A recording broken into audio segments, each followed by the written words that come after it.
ये NCERT class 9 geography के chapter 6 पर बनाए गए वीडियो का दूसरा पार्ट है। वीडियो के पहले पार्ट में हमने जाना था कि पॉपुलेशन क्यों इम्पॉर्टेंट है और इसके डेंसिटी के बारे में, इसके डिस्ट्रीब्यूशन के बारे में, कि इंडिया के अलग अलग रीजन्स में कितने लोग रहते हैं और ये डिस्ट्रीब्यूशन किस किस फैक्टर्स के द्वारा प्रभावित होते हैं।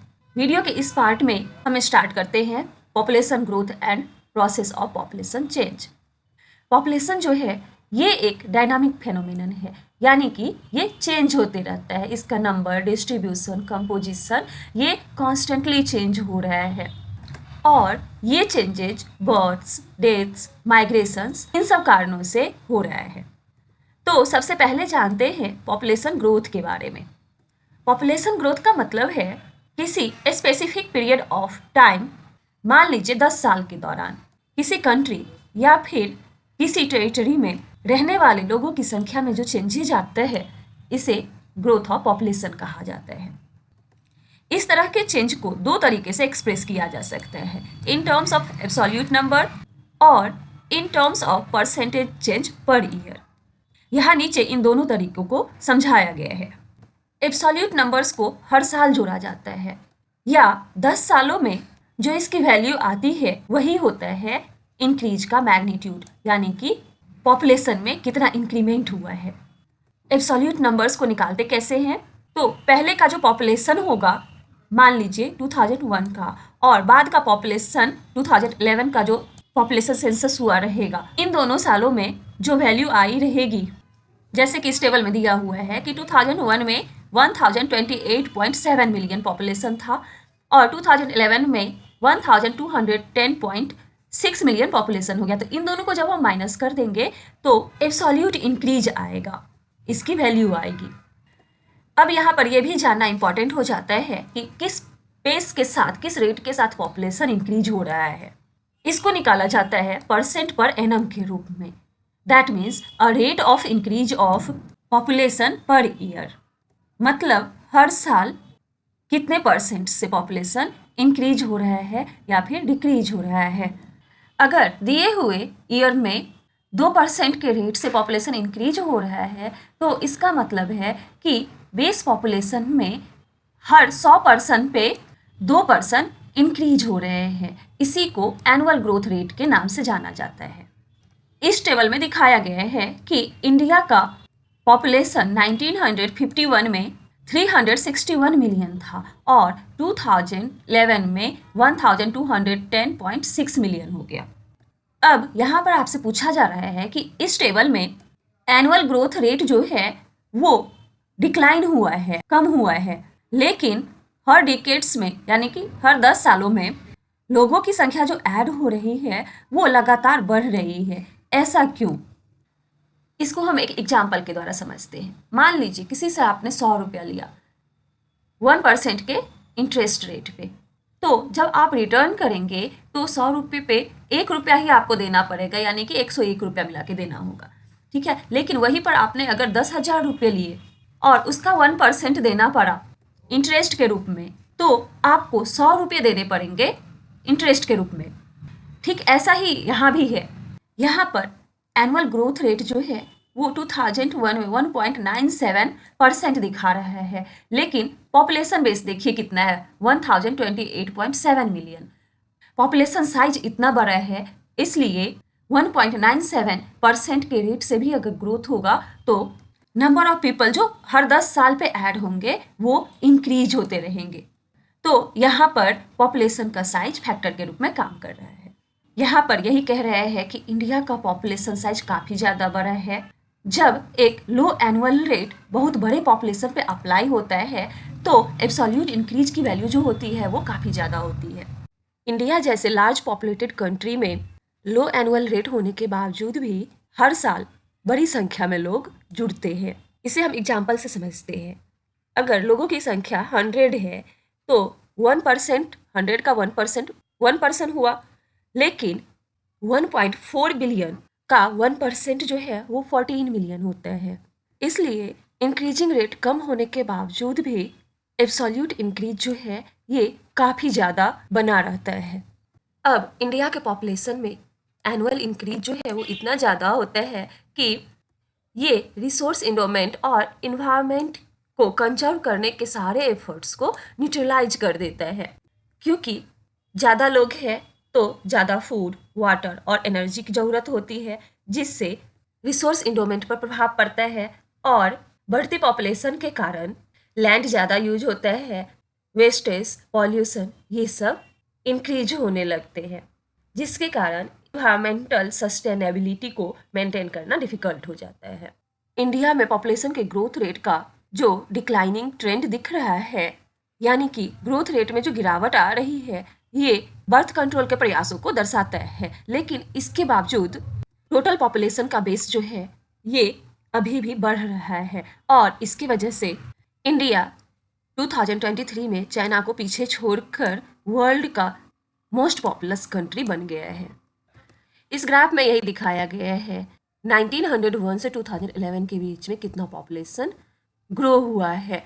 1901 में 238.40 मिलियन पॉपुलेशन था, जबकि अब 2011 के सेंसस के हिसाब से 1210.19 मिलियन पॉपुलेशन है इंडिया का। अब है प्रोसेसेस ऑफ पॉपुलेशन चेंज और ग्रोथ। 3 मेन प्रोसेस है जिसके कारण पॉपुलेशन के स्ट्रक्चर में चेंजेज आता है। वो तीनों प्रोसेस है बर्थ रेट्स, डेथ रेट्स और माइग्रेशन। पॉपुलेशन का नेचुरल इंक्रीज जो है वो बर्थ रेट और डेथ रेट के बीच का डिफरेंस होता है, और इंडिया के केस में यहाँ पर पॉपुलेशन में लगातार वृद्धि हुई है, क्योंकि जो बर्थ रेट है वो डेथ रेट से हमेशा अधिक रही है, और इस ग्राफ में भी यही दिखाया गया है, और इसी के कारण जो एब्सोल्यूट इंक्रीज है वो काफ़ी ज़्यादा है यहाँ। अब जानते हैं बर्थ रेट के बारे में। बर्थ रेट का मतलब है कि एक साल में पर 1000 पर्सन पर कितना लाइव बर्थ्स हुआ है। ये लाइव बर्थ्स की जो संख्या है इसी को बर्थ रेट कहा जाता है। ये पॉपुलेशन ग्रोथ का एक मेजर कंपोनेंट है, क्योंकि इंडिया में बर्थ रेट डेथ रेट से हमेशा ज़्यादा रहा है। अब जानते हैं डेथ रेट। तो डेथ रेट का मतलब है कि एक साल में पर 1000 पर्सन पर कितना डेथ हुआ है, और इंडिया के पॉपुलेशन ग्रोथ का मेन कॉज है कि यहाँ डेथ रेट में लगातार डिक्लाइन हुआ है, लगातार गिरावट आई है। 1980 तक बर्थ रेट भी हाई था और डेथ रेट लगातार डिक्लाइन हो रहा था, जिसके कारण बर्थ रेट और डेथ रेट के बीच में काफ़ी ज़्यादा डिफरेंस पैदा हो गया, और इसके कारण पॉपुलेशन ग्रोथ इंडिया का काफ़ी ज़्यादा हो गया। लेकिन 1981 से बर्थ रेट भी डिक्लाइन हुआ है लगातार, जिसके कारण पॉपुलेशन ग्रोथ का जो रेट है उसमें भी गिरावट आई है। अब पूछ रहा है what are the reasons for this trend. इस ट्रेंड के क्या रीजन्स हो सकते हैं? तो बहुत सारे रीजन हैं, जैसे कि लिटरेसी रेट बढ़ना, इसके बाद फैमिली प्लानिंग प्रोग्राम, जैसे कि हम दो हमारे दो वाला जो अवेयरनेस कैंपेन है। उसके बाद सोशल चेंजेज, जैसे मैरिज का जो एज है वो बढ़ते जा रहे हैं, लोग लेट से शादी करना पसंद करते हैं। उसके बाद वुमेन्स एम्पावरमेंट। तो ये सब रीजन्स है पॉपुलेशन ग्रोथ के रेट के डिक्लाइन होने में। अब तीसरा कंपोनेंट है माइग्रेशन। माइग्रेशन का मतलब है रीजन्स और टेरिटरीज में लोगों का मूवमेंट। ये इंटरनल भी हो सकता है, यानी कि कंट्री के अंदर ही, और इंटरनेशनल भी हो सकता है, यानी कि एक कंट्री से दूसरे कंट्री में मूवमेंट। इंटरनल माइग्रेशन से पॉपुलेशन के साइज पे कोई प्रभाव नहीं पड़ता है, लेकिन नेशन के अंदर ही पॉपुलेशन के डिस्ट्रीब्यूशन को ये प्रभावित करता है। इंडिया में ज़्यादातर माइग्रेशन जो है ये रूरल एरिया से अर्बन एरिया की ओर देखने को मिलता है, क्योंकि रूरल एरिया में काफ़ी ज़्यादा पुवर्टी होती है, अनएम्प्लॉयमेंट है, जिसके कारण लोग शहर की तरफ आते हैं ताकि उनको बेटर एम्प्लॉयमेंट अपॉर्चुनिटी मिले और उनका लिविंग कंडीशन जो है वो और अच्छा हो जाए। इंडिया में रूरल से अर्बन की तरफ जो लोग माइग्रेट होते हैं, इसके कारण सिटीज और टाउन का पॉपुलेशन काफ़ी ज़्यादा बढ़ गया है। अर्बन पॉपुलेशन 17.29% से बढ़कर 31.80% हो गया है।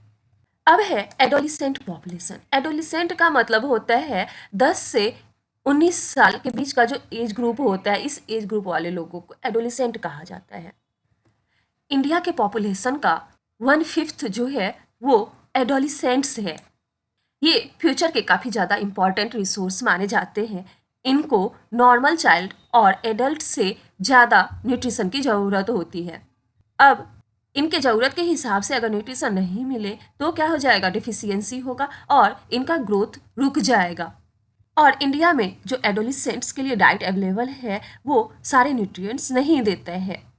यहाँ के ज़्यादातर एडोलिसेंट गर्ल्स जो है ये एनीमिया से सफ़र करती है। अब इसके लिए एडोलिसेंट गर्ल्स को वो जो एनीमिया के कारण प्रॉब्लम फेस करती है उसके लिए खुद ही सेंसिटिव होना पड़ेगा और इस कंडीशन को लिटरेसी और एजुकेशन के थ्रू इम्प्रूव किया जा सकता है, उनके बीच अवेयरनेस ला करके। अब है national population policy. Government of India ने 1952 में कॉम्प्रिहेंसिव फैमिली प्लानिंग प्रोग्राम लाया ताकि प्लान्ड फैमिलीज यानी कि परिवार नियोजन के तहत लोगों के हेल्थ और वेलफेयर में इम्प्रूवमेंट लाया जा सके। फैमिली वेलफेयर प्रोग्राम ने वॉलंटरी बेसिस पे रिस्पॉन्सिबल और प्लान्ड पेरेंटहुड को बढ़ावा दिया है और नेशनल पॉपुलेशन पॉलिसी 2000 जो है सालों से ये जो प्रयास किए जा रहे हैं इसी का ये परिणाम है। नेशनल पॉपुलेशन पॉलिसी 2000 के जो की गोल्स है उसमें आता है 14 साल तक के बच्चों को फ्री और कंपलसरी स्कूल एजुकेशन देना, इसके बाद इन्फेंट मोर्टेलिटी घटाना, यूनिवर्सल इम्यूनाइजेशन अचीव करना, मतलब डिजीज को रोकने के लिए बच्चों को वैक्सीन देना, उसके बाद डिलेड मैरिज फॉर गर्ल्स यानी कि लड़कियों की देर से शादी को प्रमोट करना, ये सब इसके गोल्स हैं।